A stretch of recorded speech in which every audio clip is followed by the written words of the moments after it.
दूसरा कोई कंपटीशन नहीं है, कोई एग्जाम्पल नहीं है। सही। मैं आज आपको बता दूं, अगर आप पीआईए को प्राइवेटाइज नहीं करें और 10,000 रुपए टिकट पे इस्लामाबाद लाहौर चले जाए, तो किसी का बाप भी 50,000 के टिकट नहीं बेचेगा आपको।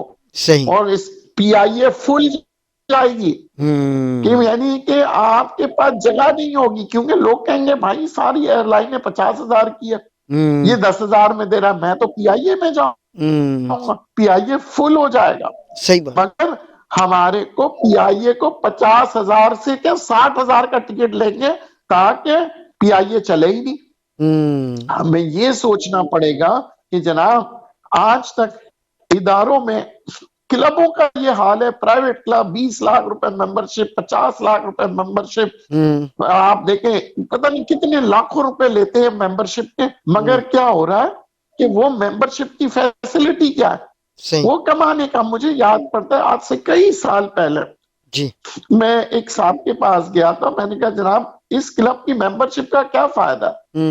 उन्होंने कहा आप मेंबरशिप ले लें, इधर बगैर मुनाफे के आपको खाना मिलेगा।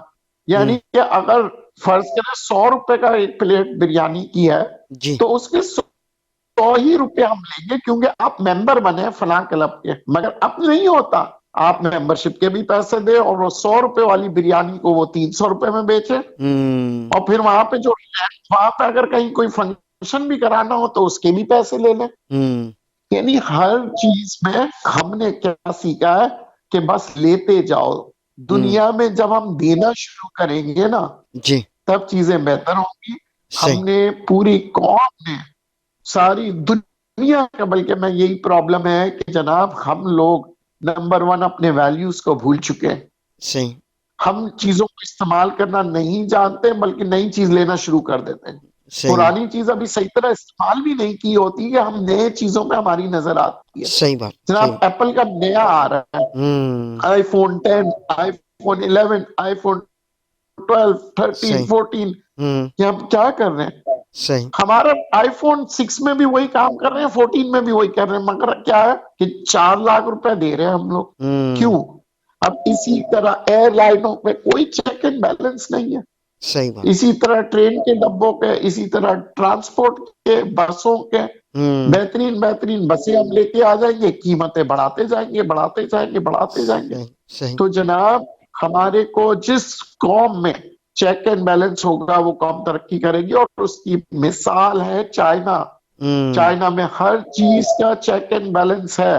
सही। मैं नहीं कहता कि बच्चों को कहते हैं कि ये चीज ना दो, बच्चों को दे, मगर बच्चों को कहेंगे बेटा तुमने इस चीज को इस्तेमाल करनी है। हमारे यहाँ बच्चों को शुरू से ही सिखाते नहीं है। एक पेंसिल देते हैं, 2 दिन बाद वो कहते हैं जनाब वो पेंसिल गुम गई, नई पेंसिल चाहिए।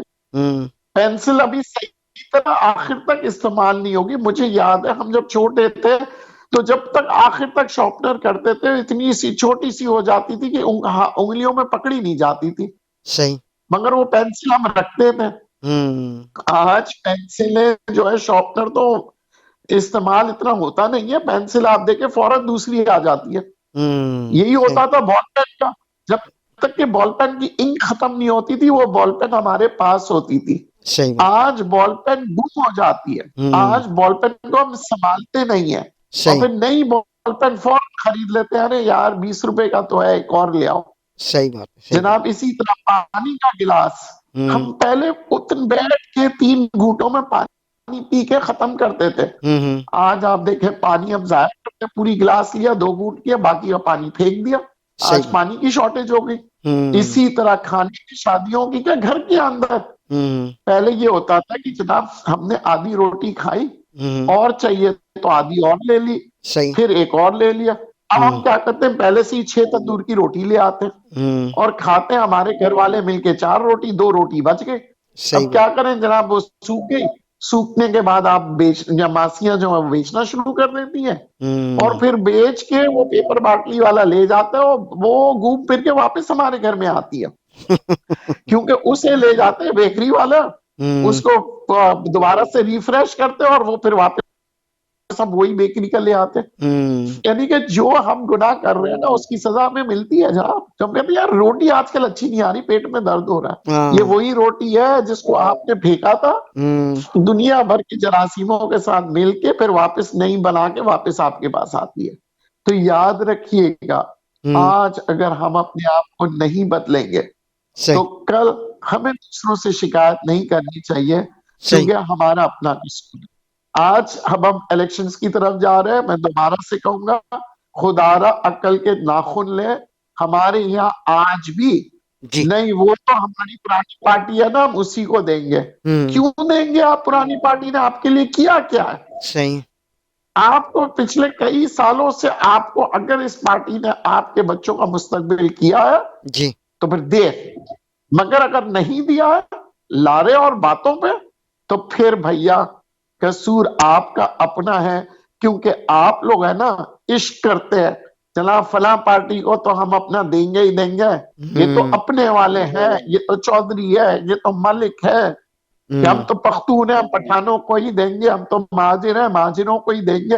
ऐसा करेंगे तो फिर वही होगा कि आप जिन नुमाइंदों को दे रहे हैं वो अमीर से अमीरतर होते जाएंगे, सही, और आप गरीब से गरीब तक। सही। मुल्क में कोई ऐसा कानून नहीं बनेगा जो आपकी सहूलत के लिए होगा। तो फिर आज उठिए, अपने आप को बदलिए और सोच लीजिए कि जनाब मैंने वोट उसको देना है जिसके पास मैं घर पे जाके दस्तक देके बात कर सकूं। सही। मालूम पड़ा आपका जो वोट है आप उस शख्स को दे रहे हैं जिसके घर में आज भी आप नहीं जा सकते, सही, मगर वो कॉर्नर मीटिंग करने आपके घर आ जाएगा। तो जब आपके साथ उसका कोई राब्ता ही नहीं है, जो आपके साथ मिलता नहीं है, जो सिक्योरिटी जैसी एक एमएनए एमपीए बनता है आपसे दूर हो जाता है। सही। आपके गली मोहल्ले में आता है तो 4 पुलिस वाले लेके आता है और कहता है ऑटो साइड पे हो जाओ। जनाब बात ये होती है कि हम रोजाना की बुनियाद पे बहुत सी अच्छी बातें सुनते हैं, प्रोग्राम्स भी बहुत सुनते रहते हैं, मगर जब हमारी बात हम कहते हैं तो लोग सिर्फ सुनते हैं, उन पे अमल नहीं करते। और अच्छे प्रोग्राम्स को तारीफ जरूर करते हैं मगर शेयर नहीं करते। तो मेरी गुजारिश यही है कि अगर आप लोगों को मेरा प्रोग्राम पसंद आ रहा है, ज्यादा से ज्यादा शेयर कीजिए, लाइक कीजिए, कमेंट्स कीजिए, बताएं कि जनाब नदीम साहब हमारी राय में ऐसे होना चाहिए। क्योंकि मैं अगेन आपसे बात करते वक्त हमेशा यही कहता हूं कि जनाब ये प्रोग्राम जो है मैं सिर्फ इसलिए करता हूं कि शायद मेरी कोई अच्छी बात किसी के काम आ जाए, शायद हम अपने आप को बदल सके, और कम से कम अगर हमने अच्छे दिन नहीं देखे तो आने वाले दिनों में हमारे बच्चे, हमारे यंगस्टर्स अच्छे दिन देखें। बहुत बहुत शुक्रिया, थैंक यू वेरी मच, अल्लाह हाफिज। बिल्कुल जनाब, आप सुन रहे हैं अपना रेडियो न्यूयॉर्क और देख रहे हैं अपना टीवी न्यूयॉर्क प्रोग्राम से जनाब करंट अफेयर्स नदीम मौलवी के साथ। और ये प्रोग्राम यकीनन आप इसमें हम आपको जो मुल्क की मैशत है उस पर गुफ्तगू कर रहे होते हैं। इसके साथ साथ पाकिस्तान के अलावा दुनिया भर में भी जो सूरत हाल है उसके हवाले से भी हम गुफ्तगू कर रहे होते हैं। मुझे और नदीम मौलवी को ये इजाज़त, अपना बहुत सारा ख्याल रखिए, अपने आसपास में रहने वालों का बहुत सारा ख्याल रखिए, ख़ास तौर पर सफ़ेद पोश लोगों का ख़ास ख्याल रखिए। अल्लाह हाफ़िज़, गुड बाय एंड शब खैर।